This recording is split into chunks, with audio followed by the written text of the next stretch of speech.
Regina, tudo bem? Tudo, Como é que você está? Tudo certo? tudo certo. E você? Dentro das possibilidades desse mundo maluco, estamos indo, né? Então, tá tudo certo. Tudo bem que para esse mundo maluco eu não ter ficado ainda doida, nem doente, nem me desesperado mais. Tá bom. Regina, eu estou assim muito feliz da gente estar batendo esse papo. Para mim é uma honra, né? Até falei isso mais cedo hoje.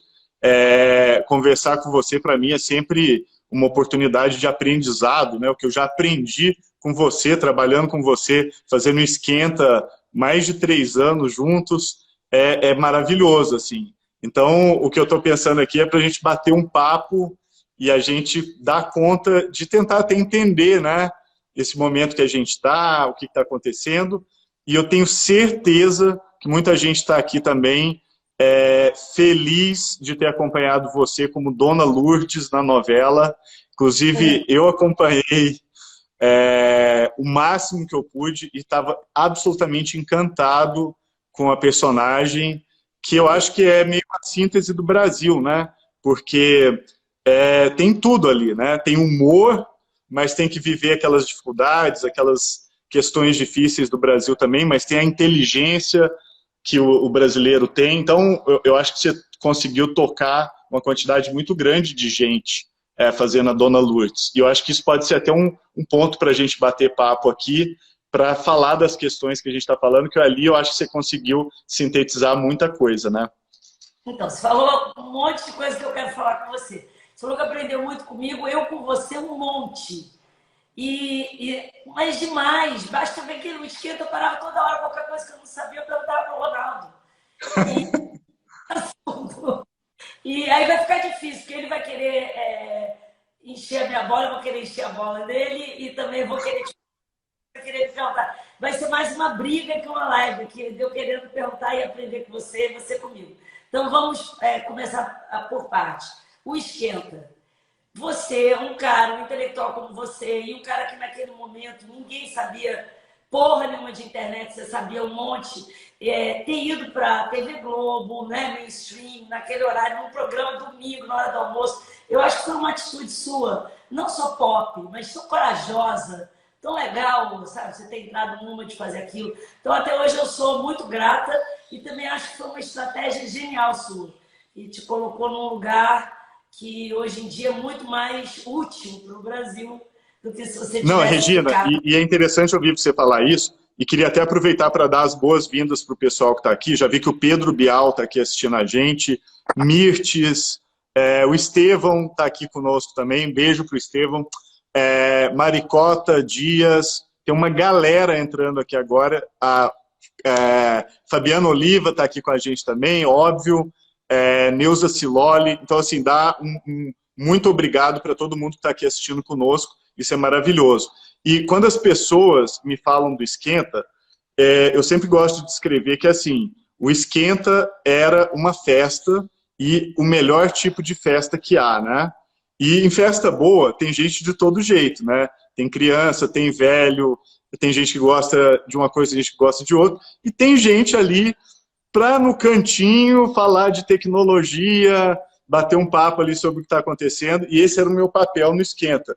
Era de uma pessoa que estava ali para pensar e bater papo com toda aquela galera, né? Pessoas incríveis que a gente trabalha e trabalhou naquela época, e eu acho que esse era o meu papel, de ficar ali no cantinho, batendo um papo de tecnologia para quem tinha interesse. E isso me marcou muito, né? Até ontem, não sei se você viu, teve um artigo do Mangabeira Unger na Folha de São Paulo, um artigo longuíssimo, ótimo, maravilhoso, e a gente, uma das minhas lembranças mais importantes que eu tenho de trabalhar com você, com TV, etc., foi quando o Mangabeira Unger foi no Esquenta, né? Porque ele é uma pessoa muito incrível dessa interpretação do Brasil, né? E eu lembro que você ficava brincando com ele, e o nome dele, Mangabeira, por causa da mangaba. E, inclusive, você trouxe um monte de mangaba para todo mundo. Eu nunca tinha comido mangaba. E você deu mangaba para todo mundo. E o Mangabeira ficou comendo mangaba no programa, né? Eu achei isso absolutamente maravilhoso, assim.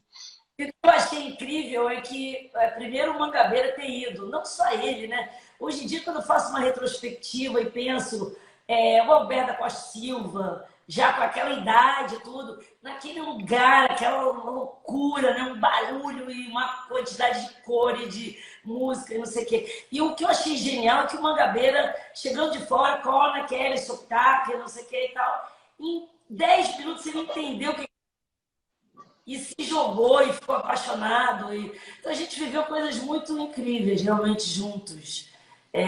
Eu e você e a nossa turma. Uma delas que eu tenho uma lembrança incrível, que você me botou numa fita maravilhosa, foi um dos dias mais geniais, foi aquele dia lá em Genebra. Que, olha que eu acho que eu me comunico bem em português.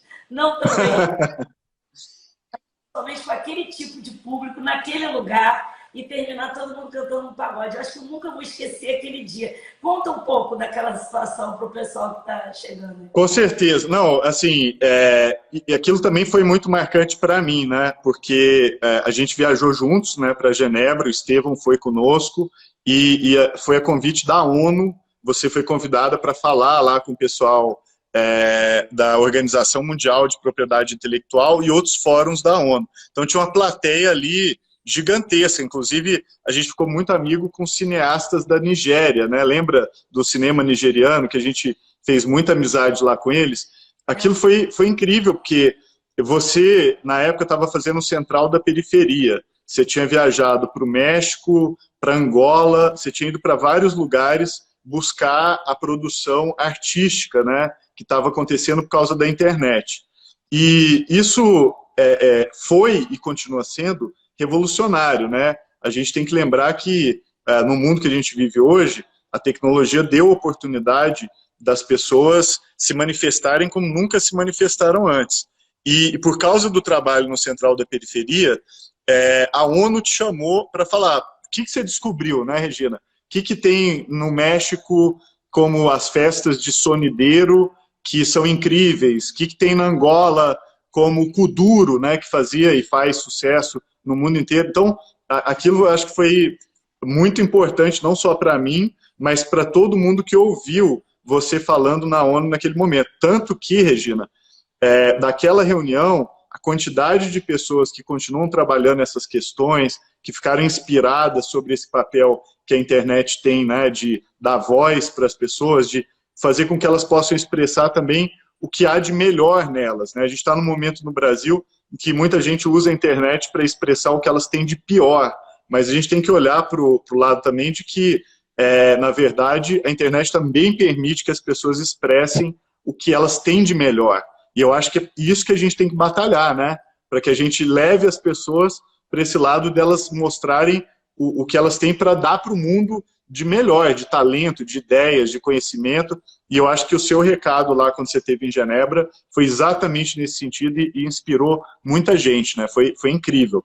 Não lembro do grupo de pagode, mas a Benedita está aqui, talvez lembro daquela música que eu botei você no meu Orkut, você saiu. Qual era? De que grupo que era aqui? Era Swing Simpatia. Swing Simpatia. Era um pagode que aqui no Brasil, só que com esse Orkut era favelado, era periferia, né? Tanto é que virou um termo preconceituoso, um adjetivo preconceituoso para dizer quando uma coisa se vulgarizou, dizer, ela se orkutizou.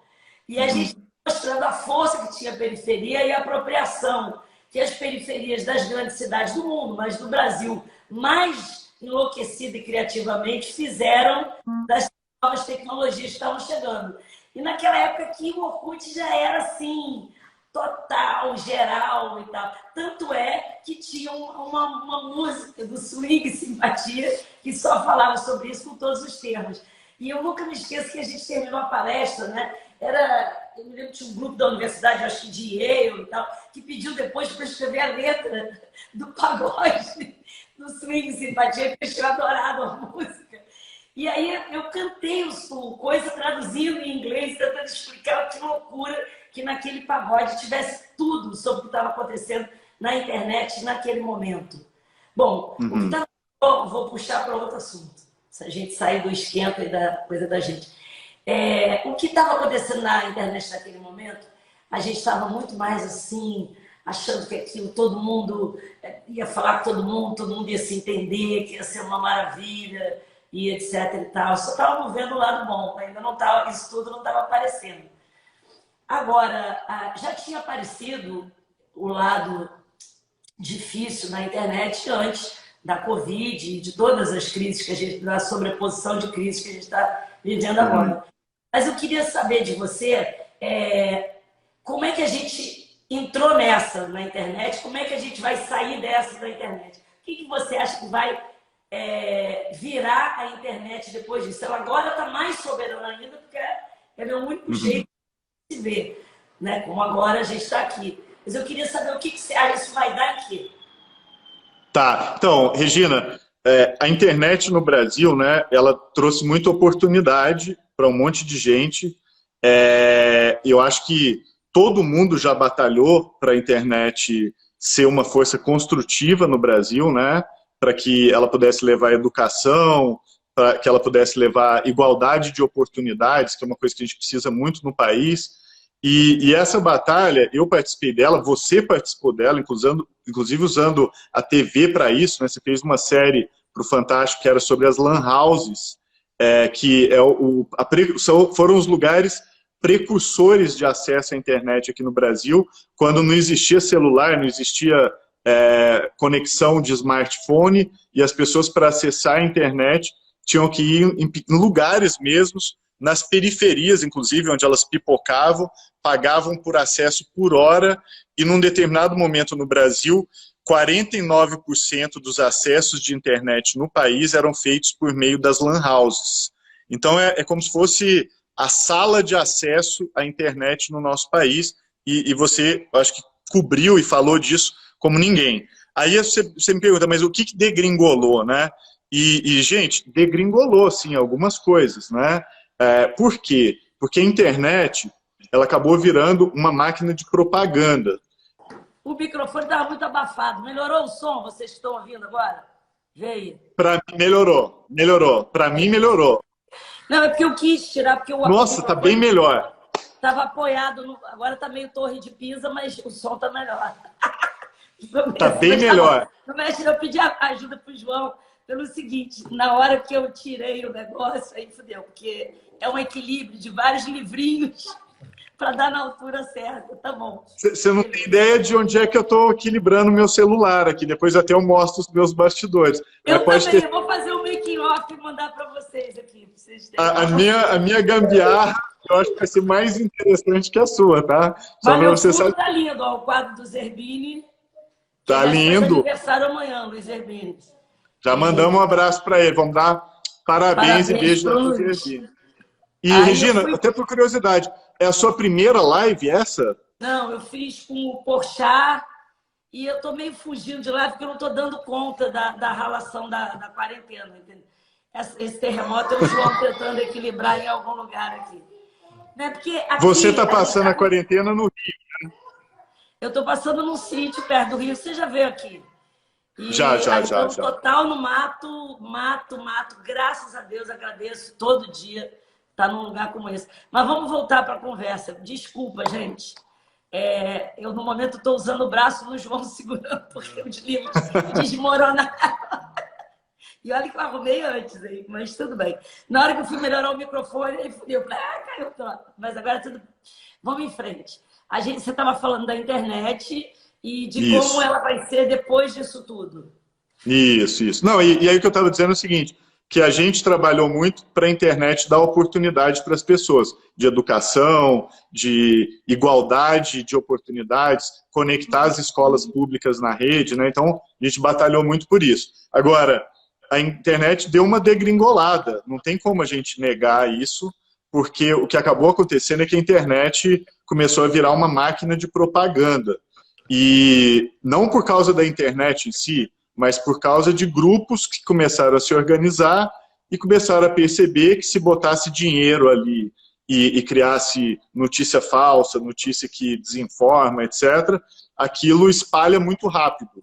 E esse tipo de propaganda, a gente ainda está convivendo com ele, né? E é uma coisa muito dura, porque um cidadão de boa vontade que entre numa rede social hoje para debater um problema do Brasil, que não tem nem filiação política, nada disso, se ele falar alguma coisa que incomoda essa galera que montou essa infraestrutura para fazer propaganda na internet, a pessoa é cercada, entendeu? Ela não consegue dialogar mais. Então a gente está num modelo hoje na internet em que você tem teses, antíteses, mas não tem síntese, não tem produção de conhecimento que parta do diálogo, você entendeu? E eu acho que isso a gente precisa trabalhar para consertar. De uma internet em que as pessoas consigam ouvir umas às outras e produzir conclusões. Porque hoje o debate não tem conclusão nenhuma. É um sacudindo uma bandeira de um lado, o outro do outro, e não há realmente uma troca de ideias ou de perspectivas. E isso, ao meu ver, essa transformação da rede numa rede de propaganda piorou muito a internet. Agora, piorou na superfície, porque, como a gente sabe, todo mundo que quer aprender com internet hoje consegue. Se você quiser aprender idiomas, você consegue. Se você quiser aprender a cozinhar, você consegue. Tem um amigo meu, eu gosto de falar isso, aprendeu a fazer aquele pão delicioso, sourdough, que é aquele pão com a massa infinita, que você tem que guardar um pedacinho da massa para fazer no dia seguinte. E nunca tinha feito pão na vida, virou um padeiro de primeira, por causa da quarentena, entendeu? Então, quem tiver interesse pode usar a internet para aprendizado. E isso eu acho que é muito valioso e é algo que a gente tem que batalhar no Brasil, assim, para que as pessoas consigam transformar o conhecimento que elas têm e adquirem em formas de gerar produtos, serviços e se integrar e viver melhor e produzir coisas melhor, ganhar dinheiro melhor e assim por diante. Isso é possível. Eu acredito muito no papel do conhecimento para dar oportunidade para as pessoas. Até porque, como você sabe, eu sou de Araguari e tudo que eu fiz na minha vida é porque Araguari foi escolhida nos anos 80 para ser a primeira cidade do Brasil a ter TV a cabo. E isso mudou a minha vida, porque a TV a cabo na década de 80, antes da internet, era revolucionário. Eu tinha CNN, MTV em casa, entendeu? Isso mudou a minha vida e a vida da minha geração. Então, informação, que eu acho que é o que você leva para todo mundo e o seu trabalho gira em torno disso, muda a vida das pessoas. E a gente precisa apostar nisso. É isso que vai promover o desenvolvimento aqui do Brasil. Você falou em 2 pontos, que a internet tem tese e antítese, mas que não tem a síntese. E eu acho que essa insistência tem piorado cada vez mais as relações em todos os níveis, né? Em todas as instâncias. Porque não é só dizer polarização, antagonismo. É que realmente se você vai e xinga... Eu não conheço uma pessoa que tenha mudado de opinião sobre nada na internet. Nem eu. Pelo contrário, eu conheço um monte de gente que passou a acreditar cada vez mais no que acredita por causa da internet. Mas mudar de opinião, eu não conheço ninguém. Se alguém aqui dos comentários tiver mudado de opinião de alguma coisa na internet, fala pra gente aqui, pelo amor de Deus. Isso, eu tô louca para saber, porque o que eu sinto, e eu vou te dizer, você vai falar, puxa, mas você fazia essa tal da periferia, fazia Brasil Legal, esquerda foi fazer a Dona Lourdes. Eu acho que eu migrei para a ficção e para a dramaturgia muito por causa disso. Porque as pessoas não estão se ouvindo. Ninguém quer olhar para a cara de ninguém, ninguém quer ouvir ninguém. As pessoas estão gritando umas com as outras. E eu acho que eu encontrei na Lourdes, na possibilidade do Amor de Mãe, com o texto da Manuela, com aquele elenco incrível, e com a direção do Zé Vilamarim.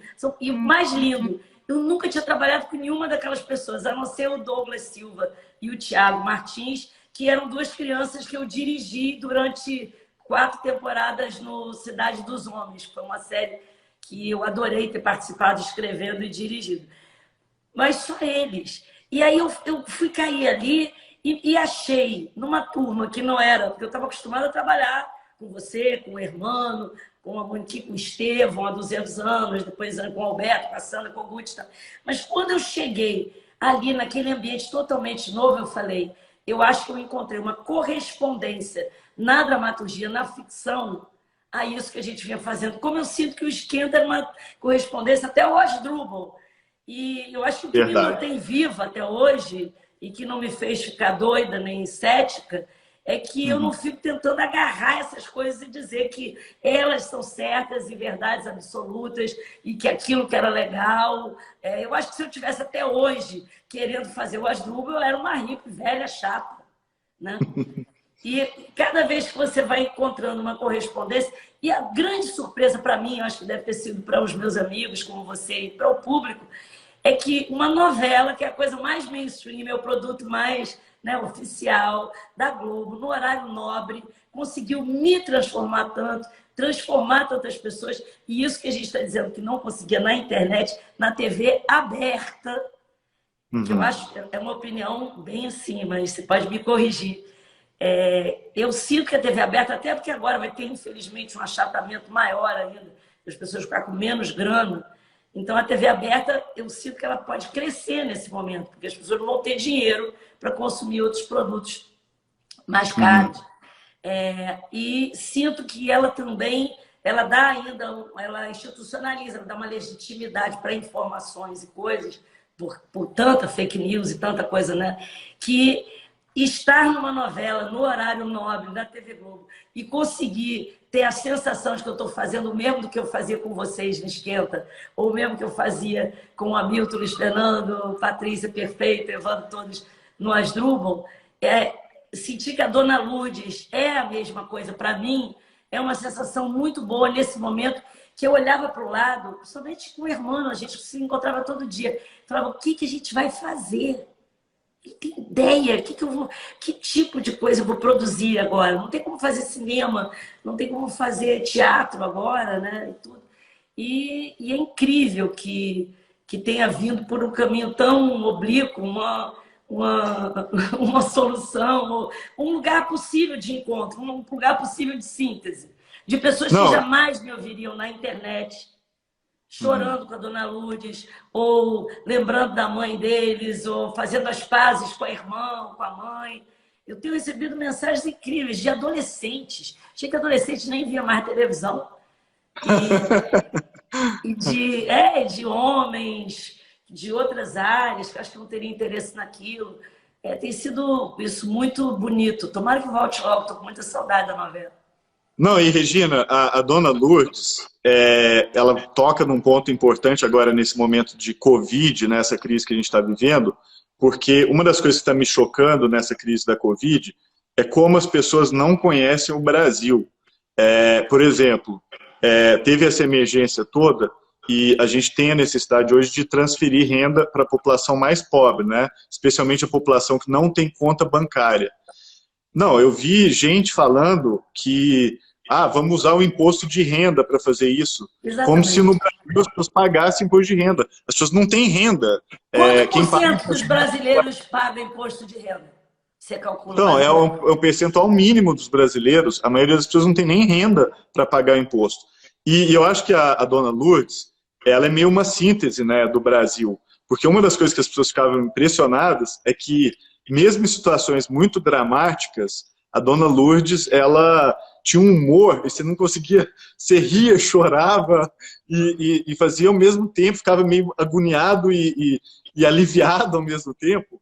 E eu não consigo pensar, na prática, algo que descreve melhor o Brasil, né? Porque a gente aqui é isso, dá vontade de chorar o tempo inteiro, mas também dá vontade de rir o tempo inteiro. A gente vive nessa ambiguidade. Eu acho que você conseguiu capturar isso de um jeito profundo. Muito obrigada. E a Lourdes tem sido para mim uma felicidade, uma surpresa, assim, indescritíveis, porque a felicidade de poder promover esse encontro, e esse encontro não ser movido a ódio, ser movido a amor de mãe, no momento onde eu só via ódio para todos os lados, entendeu? Foi impressionante. E tem surpreendido. Você viu o que está acontecendo agora com o BBB. É incrível. Milhares de pessoas que não é só que não gostavam e não assistiam o BBB, pessoas que odiavam o BBB, estão agora fazendo campanha e vendo que ali é um lugar possível, que é uma plataforma possível para a gente tentar melhorar as coisas e a vida da gente, a sociedade que a gente vive. Imagina a novela das 8, agora das 9 da Globo. Quando que aquilo ia ser uma plataforma possível de trazer alguma discussão e de coisa boa. E está acontecendo. Então, eu estou muito feliz que isso tenha acontecido. Mas você bateu num ponto que me interessa muito. Quando falava assim, vamos cadastrar as pessoas para receber os R$ 600. Vamos cadastrar. Eu ficava em pânico. Isso. Como é que essas pessoas pagam imposto de renda? Que cadastro vai ser usado? Ter CPF? O Brasil tem um abismo social, é tão desigual. E sabe qual é a sensação que eu tive? A mesma que você. Que as pessoas parecem que não sabiam que o Brasil era assim.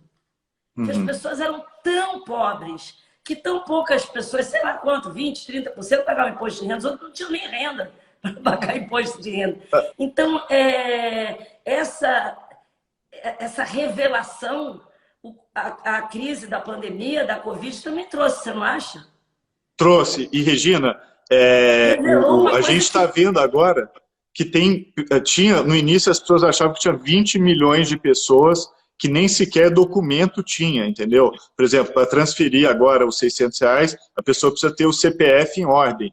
Gente, tem muita gente do Brasil que nem tem CPF, não tem nem identidade, tem gente do Brasil que não tem documento. E eu vi um estudo hoje falando que o número não é nem 20 milhões, é 40 milhões. Tem 40 milhões de brasileiros que não têm documentação nenhuma, são invisíveis para o governo. Porque se você não faz parte de um cadastro governamental, não tem documento, como é que você vai ter política pública feita para você? É impossível. E isso me preocupa porque essa situação ela continua. No Brasil, hoje, 1 de cada 3 brasileiros adultos não tem conta bancária, entendeu? É um negócio assim, profundo. E aí chega uma situação emergencial como a gente está vivendo, e você precisa, para manter o tecido social unido, transferir renda para essas pessoas também, entendeu? Então, eu acho que a gente está num momento que chama a nossa solidariedade, né? A gente tem que ter muita solidariedade, ajudar todo mundo que está no nosso entorno social, na medida do que a gente pode, né? Na medida das nossas possibilidades. E essa solidariedade, ela começa no indivíduo, mas ela tem que escalonar para a cidade, para o estado, para o país. Então, isso eu acho que é muito importante. O brasileiro é muito solidário, nós temos isso na nossa Constituição, como povo, como país, mas às vezes a gente esquece disso. E essa solidariedade, ela tem que aparecer na hora da emergência, mas ela tem que aparecer também para consertar esses buracos. Não é admissível que 1 de cada 3 brasileiros não tenha conta bancária, ou que tenha 40 milhões de pessoas invisíveis no país. Então, e que a grande maioria não tenha saneamento básico. Eu acho que essa revelação é tétrica. Mesmo quem já sabia, não dimensionava ela tão grande, a sensação que eu tinha é que parece que eu não estava vendo uma série gringa, entendeu? Falava assim, então cadastre pelo seu CPF, vamos usar o cadastro do imposto de renda, ou as pessoas devem ficar isoladas, lavar a mão toda hora. Essa pessoa não tem água, as pessoas moram 13 pessoas no mesmo cômodo, como é que elas vão se isolar? Então, eu acho que essa revelação, é claro que muita gente sabia, fingia que não sabia, outras sabiam, mas não tinha dimensão, mas muitas, de fato, não sabiam. De fato, por ignorância, ingenuidade e tal. O que é importante é que agora isso está claro. Aquilo dali... igual quando você assiste uma série gringa e os caras falam assim, a maioria das pessoas viaja todo fim de semana para a praia, sei lá. Aí você fala, a maioria das pessoas viaja todo fim de semana. Aquela série, todo mundo assiste aquela série e parece que aquilo é normal. Eu acho que agora, com a crise e essa tentativa de transferência de renda e outros cuidados básicos de higiene, isso ficou claro e terrível. Quer dizer, a gente sabe que vive num país muito desigual, mas eu fiquei muito impactada com esse susto, assim, que as pessoas... não tem imposto de renda? Não tem água na torneira? Não tem CPF? Não tem documento, entendeu? Eu acho que essa foi uma relação muito bombástica, no bom e no mau sentido, que é a crise da Covid. Mas eu estou meio apavorada, porque já são 5h30, e eu jurei que eu só ia falar com você sobre um assunto óbvio, mas eu espero não fazer perguntas óbvias. A China. Eu não conheço um cara que tenha ido mais à China do que você, só um comissário de bordo, talvez. Mas eu estou cheia de perguntas sobre a China. E aí, agora, nesse momento, pô, eu estou conversando com você, se acabar esse troço aí, eu não falar sobre a China, eu vou me acabar. Então, vamos nessa. Agora, eu vou te entrevistar sobre a China. Você estava indo para a China direto. Quantas vezes você foi antes da Covid? Olha, antes da Covid, eu fui para a China, só no ano passado eu passei 4 meses na China, né? Então eu visitei mais de 20 cidades lá, fazendo um mergulho no país. Fui em cidade rica, cidade pobre, fui em zona rural, fui no centro do país, onde nem todo mundo vai. Então eu acabei dando um rolê profundo lá, porque eu gravei aquela série que eu faço, que é o Expresso Futuro. A 3ª temporada foi toda gravada na China. Então, para mim foi muito importante, porque eu mergulhei mesmo no que o país está vivendo e estava vivendo no ano passado, né? Para onde estava indo a China antes da Covid e para onde que a China está indo agora? Ela vai ocupar, eu já ouvi 1000 vezes, ela vai virar a primeira potência mundial. Não, mas agora a China, o preconceito já era grande, vai ser avassalador, então isso vai impedir. Eu queria saber para onde a China estava indo e qual foi o desvio de rota e se esse lugar que ela vai dar é melhor ou pior. O que você acha? Vou te falar, mas só vou dizer que tem brasileiros que moram na China que estão nos assistindo agora, tá? Brasileiras que moram na China, que estão acordados agora, está muito cedo na China agora e elas estão assistindo aqui a nossa live. Então, eu queria agradecer porque eu vi aqui nos comentários. E Regina, é isso, assim, a China era um país extremamente pobre, muito mais pobre que o Brasil na década de 70. Tinha pelo menos 800 milhões de miseráveis, pessoas que não tinham que comer e estavam no país passando fome. E o país investiu em infraestrutura, educação, industrialização e fazendo isso, conseguiu tirar 750 milhões de pessoas da miséria. É a maior ascendência de uma população na história. E só para deixar bem claro, isso não tem nada a ver com autoritarismo, porque muita gente fala, a China fez isso porque é um país autoritário. E não é isso. Se autoritarismo levasse a desenvolvimento, a Coreia do Norte seria uma potência. O Irã, a Arábia Saudita ia estar arrasando. Qualquer país pode fazer o que a China fez, que é investir em infraestrutura para todos, em educação e ter um planejamento de onde é que o país quer chegar. Foi isso que eles fizeram lá. E eu acho que uma das forças de desenvolvimento da China foi pegar a população mais pobre, que lá mora no campo, e fazer com que essa população pudesse se integrar ao setor produtivo. Então, integrar as pessoas, dar oportunidade para as pessoas, é a chave do sucesso daquele país. Vou te dar só um exemplo que eu acho que arremata isso. Lá tem trem-bala. O trem-bala conecta o país inteiro.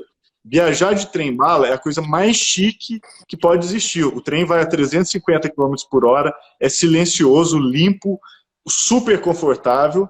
No trem-bala só tem 2 vagões que são de classe executiva. Todos os outros vagões são feitos para a população mais pobre do país poder viajar. Então, mesmo a pessoa que ganha muito mal na China pode deslocar para o lugar onde ela quiser, sem ter que pagar, por exemplo, por avião, que é o nosso caso aqui no Brasil. Ou você pega um ônibus e leva 3 dias para chegar num lugar, se o lugar for distante, ou você viaja de avião. Lá, eles fizeram e fazem política pública para todo mundo. É para quem é rico e para quem é pobre. E quando você faz isso, infraestrutura para todos, e aposta em educação para todos, e aposta em incluir as pessoas no sistema de produção, produtivo, em dar oportunidade, etc., é revolucionário. E isso qualquer país pode fazer, inclusive o Brasil, se quiser politicamente. Então, isso eu acho fundamental. A China estava indo nesse rumo, um rumo de se tornar um país não só de renda média, que já a renda per capita dos chineses já passou dos brasileiros, mas tornar um país rico. Estavam caminhando para virar país rico. E um país de 1,4 bilhão de pessoas com muita grana, assim, entendeu? É isso que é impressionante. Agora eu vou fazer uma pergunta bem assim, aquela normalzona, porque a minha ignorância sobre a China é maior do que a população de lá, do que a densidade demográfica. sou totalmente. Quando você começou a ir para a China, você achava a China legal, gostava, e foi porque você achava legal? Ou você era aquele clássico que tinha um certo preconceito, chegou lá, se surpreendeu e passou a gostar? Segunda pergunta, que é meio embutida nessa. Você já deve ter amigos chineses, ter conhecido pessoas na China. Um amigo chinês, quais as maiores semelhanças e as maiores diferenças? O que realmente não dá para comunicar e o que é parecidão? Então, se você já tinha... Vou te responder, mas antes disso, eu estou vendo um negócio acontecer aqui que eu preciso mostrar na live, tá? Eu preciso mostrar o pôr do sol que está aqui atrás.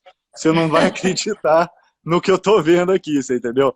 Olha só isso aqui. Olha só isso aqui. Não, um negócio assim, absurdo. Absurdo. Olha só, espero que eu não caia aqui no abismo. Mas espera aí, ó. Olha só o pôr do sol que está acontecendo aqui agora. Um negócio assim, absurdo. Eu não podia deixar de compartilhar isso com a galera aí na live e com o risco de eu ter que mostrar... Ele tá indo dar um pulo lá na China. Então, total, ele está indo visitar a China enquanto a gente está falando da China aqui. Mas é o seguinte, antes de ir para a China, eu sabia pouco da China, né? Como a maioria das pessoas, a gente não conhece a China. Então, a gente geralmente olha para a China com exotismo e inclusive com preconceito, que é um absurdo. Eu vi esses dias ministro fazendo piada com o jeito que o chinês fala português. Eu fiquei com vontade de falar para o ministro, vai estudar mandarim, então, para ver a complexidade que é a língua mandarim e o quanto que a pessoa precisa estudar para saber falar a língua deles. Então, quando o ministro fala isso fazendo piada, é de um nível de preconceito absurdo. Então, eu sabia sobre a China na superfície, até no Esquenta, quando você lançou o filme Negócio da China, né, que é sensacional, que é um filme que eu adoro, e a gente chamou um monte de pessoas da China, inclusive jornalistas chineses, para ir lá no Esquenta, uma plateia de chinês, servimos comida chinesa no Esquenta, não sei se você se lembra, e até aquilo ajudou também a despertar esse interesse por China, sabe, de ir aprofundando o contato e vendo especialmente o que eles estavam fazendo na área de tecnologia.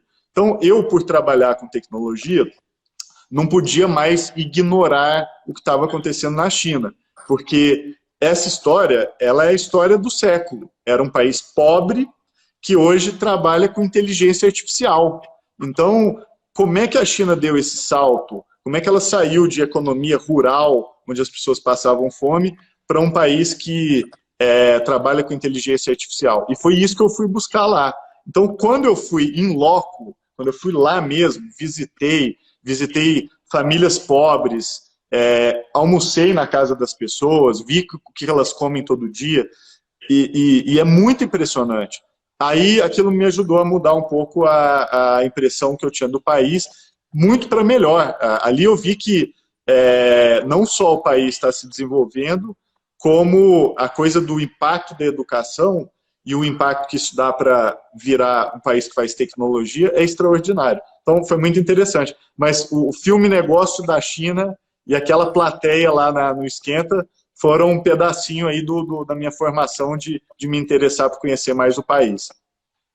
Tá. Mesmo não tendo preconceito, você não tinha nem um pé atrás sobre aquilo tudo, trabalhadores em containers, problemas, como era a tua relação? Você foi para lá já encantado com a China, isso mudou lá? E a segunda pergunta é, um amigo chinês, um cara brasileiro, você e um chinês, o que é as semelhanças e diferenças?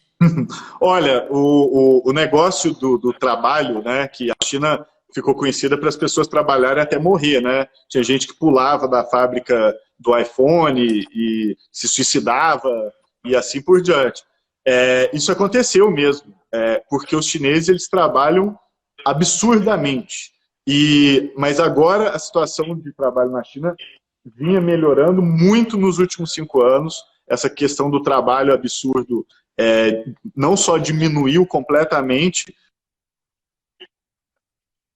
a China subiu e muitos dessas plantas industriais começaram a migrar para países da região, tipo Bangladesh e outros. Então, o país começou a se ligar que não dava para viver desse jeito. E é muito duro, mas a verdade é que é uma população que passava fome, né? Então, entre passar fome e trabalhar muito, é melhor trabalhar muito, porque você pelo menos vive a sua vida, você tem como viver. Então, esse ponto é importante.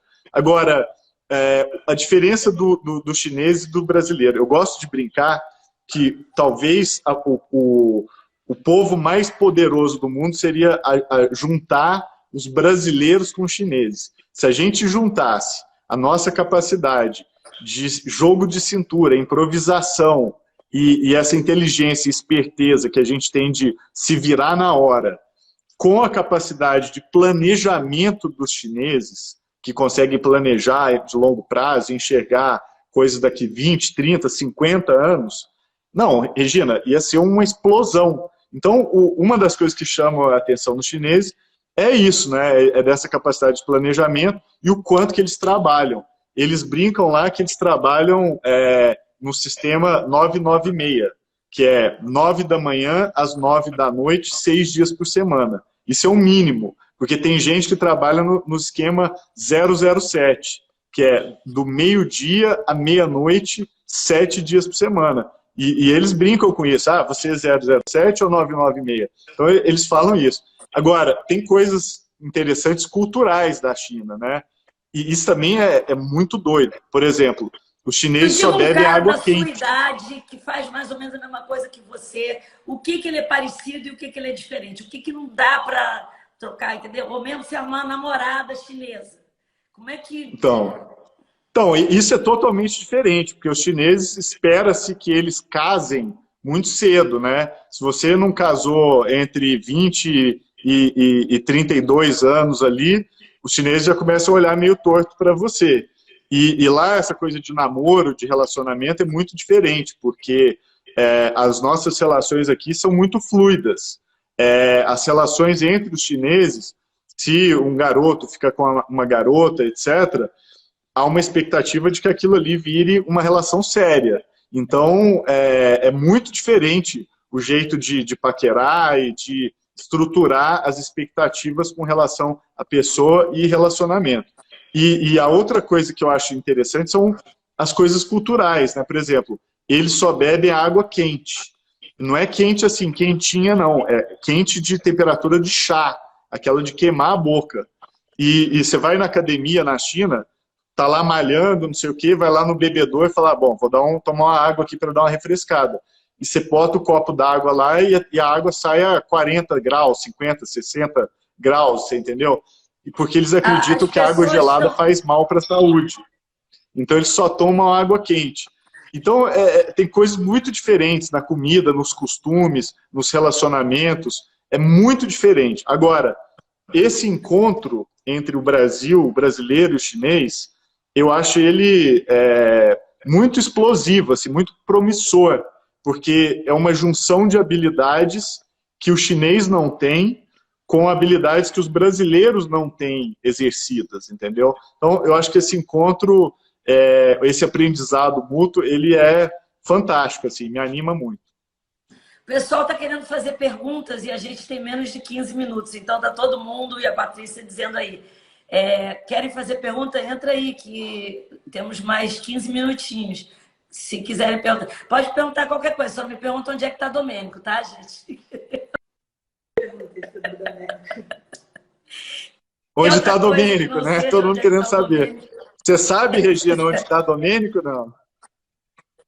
Não sei. A Lud não tem a menor ideia. Não tem a menor ideia, né? Tá todo mundo procurando aí. Tem muita pergunta aqui, viu, Regina? Eu estou tentando... Pega uma aí. Estou tentando puxar aqui, mas como tem muito comentário, tá meio difícil de puxar. Então, deixa eu pedir para a galera para refazer as perguntas, porque tentando puxar aqui, eu estou rolando a tela, passando um monte de comentário e, ó, aqui, ó, já achei uma. O Fabrício Holanda me perguntando assim, ô Fabrício, primeiro, obrigado aí pela pergunta. Ronaldo, você moraria na China? Fabrício, se tudo correr bem e se o mundo estiver em paz o ano que vem, etc., eu pretendo passar pelo menos 1 mês e meio na China dando aula numa faculdade de lá, que é a faculdade de Tsinghua, que fica na cidade de Pequim. Então eu recebi um convite para dar aula lá da Universidade de Tsinghua, e se tudo correr bem, eu vou fazer isso no ano que vem, entre abril e maio. Então, assim, a resposta é, moraria. Moraria no seguinte sentido, da mesma forma como eu passo períodos nos Estados Unidos, às vezes, porque eu não saio do Brasil. O Brasil é o meu país que eu amo, eu adoro morar aqui, eu nunca trocaria o Brasil para morar em nenhum outro lugar. Então, mas passar um períodozinho na China, assim, de vez em quando, acho ótimo. Assim como nos últimos 3 anos, eu vinha passando períodos nos Estados Unidos como professor lá. Então, isso zero problema. Então, respondendo aí a pergunta do Fabrício, já vi que tem várias outras chegando aqui embaixo. Tem uma pergunta que eu quero te fazer. Todo mundo fala um provérbio chinês.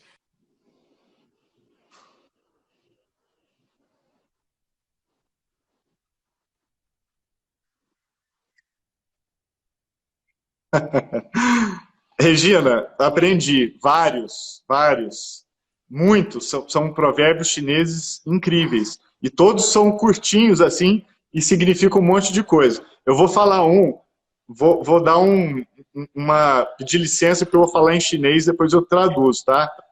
Humildemente, o provérbio fala o seguinte: Zhuxiang Sui Su. Zhuxiang Sui Su significa ao entrar em uma vila, siga os costumes. Que é o que a gente fala geralmente assim, quando em Roma, faça como os romanos. E a formulação desse... E lá é mais bonito, porque ele fala, ao entrar numa vila, siga os costumes. E em mandarim é bonito até. Então, é cheio de provérbios assim, dando lições para a vida mesmo. E esses provérbios, eles não vêm de hoje. Tem coisa que é de 2.000, 3.000 anos antes de Cristo, em que eles já tinham lá manuais de como viver melhor a sua vida. E são muito impressionantes, porque a gente aqui no Ocidente não sabe, mas você olha esses manuais e olha as dicas de como viver, são muito boas. Tem até o Bruce Lee, que espalhava muito o conhecimento chinês, inclusive, até porque o Japão, aliás, Hong Kong, né, de onde ele veio, é muito influenciado pela China. E ele falava muito aquele, seja como a água, né, porque a água ela não tem forma, mas ela adquire a forma de todos os lugares onde ela está. Então você coloca num copo, ela fica na forma do copo e assim por diante. Então ele sempre falava, be like water, né? E eu acho isso fantástico. Isso é um provérbio chinês também, eu aprendi isso na China. Essa ideia entra em muitos provérbios na filosofia chinesa, e eu que sou totalmente ligada em árvores e um pé de quê há tantos anos, eu adoro a ideia de que uma árvore muito dura, muito rígida, vem o raio, ela é fulminada, vem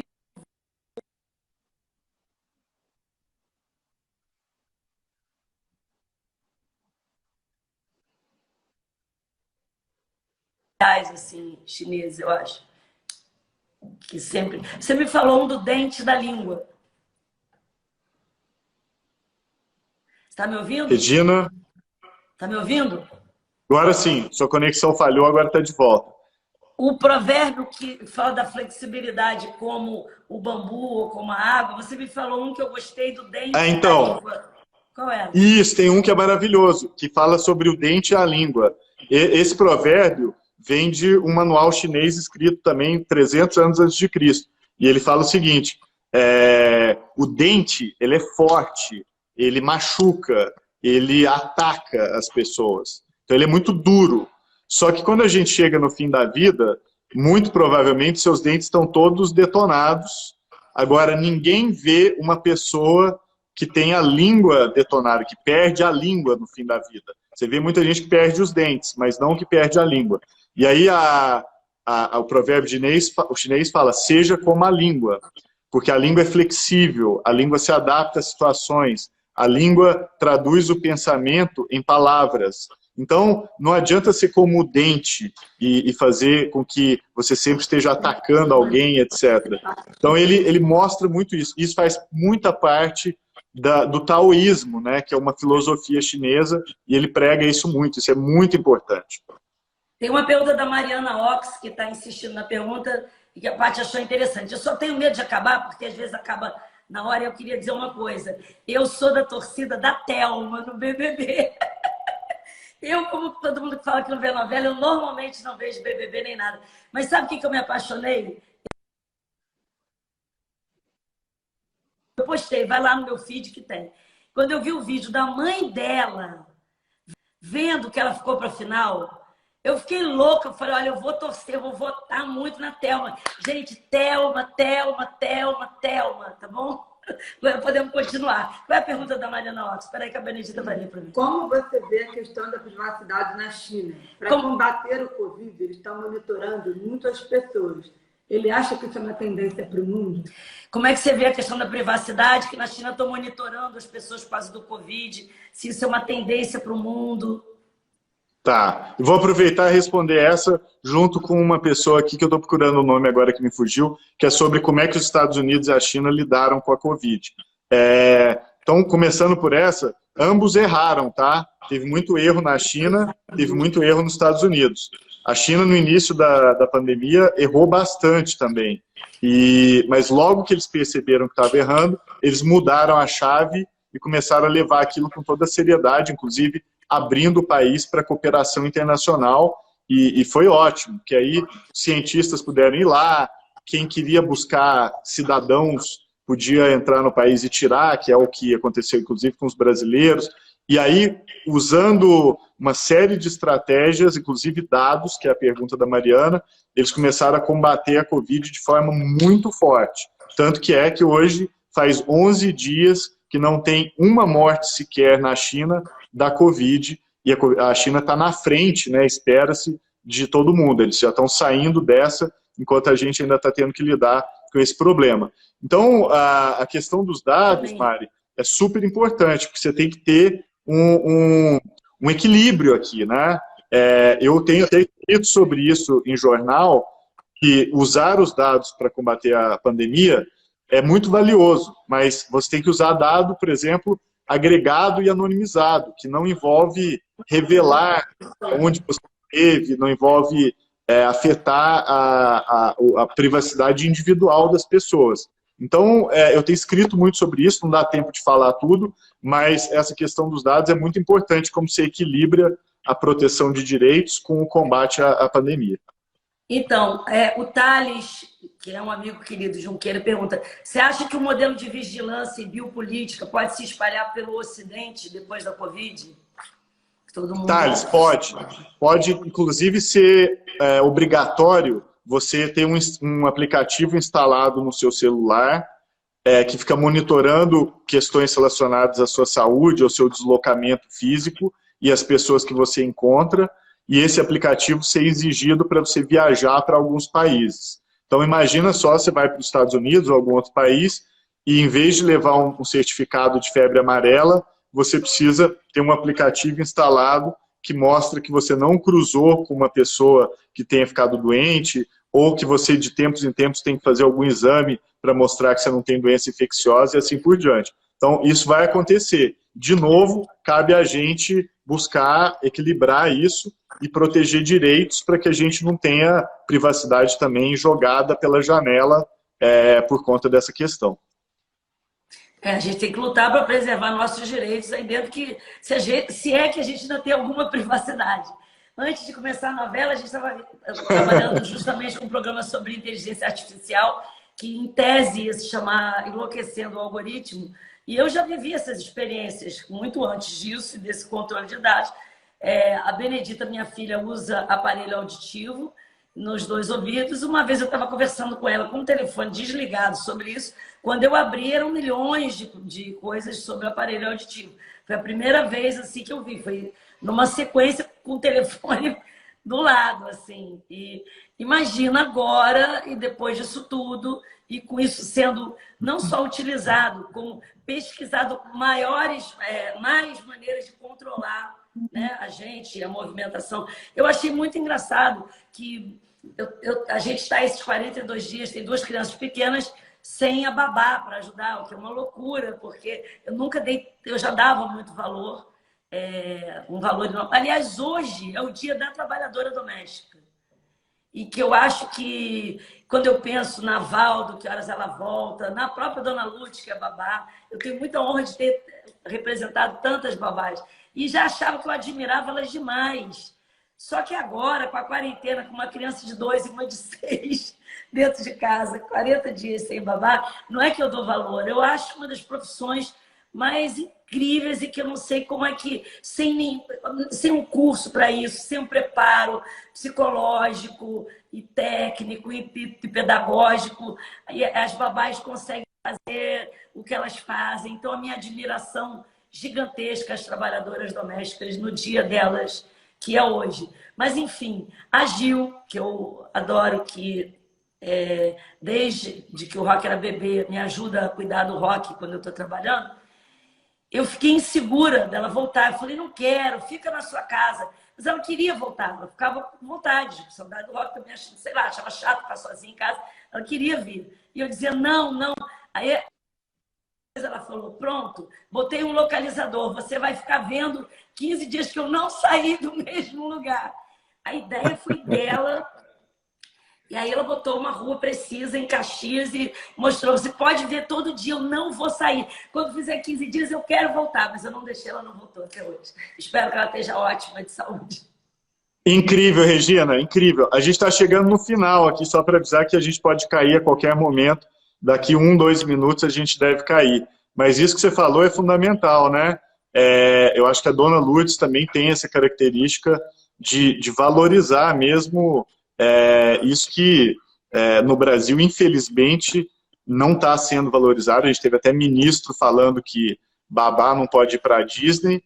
Isso é de uma ignorância tão grande, né, que, por exemplo, nos Estados Unidos, qualquer trabalhadora doméstica tem carro do ano, muitas vezes adoram dirigir aqueles carrões SUV e outros, e viaja para a Disney com frequência. Então, o problema não é a profissão, pelo contrário, essa é uma das profissões mais incríveis e importantes que podem existir. O problema é o que o país faz dessa profissão. E eu acho que esse ponto é super importante. E a Dona Lourdes, né, ela mostra muito isso, né, essa força extraordinária que o Brasil e a brasileira tem, né? Eu queria agradecer a Benedita, que me pintou o cabelo, vocês podem olhar nos meus stories. Eu fui cobaia dela.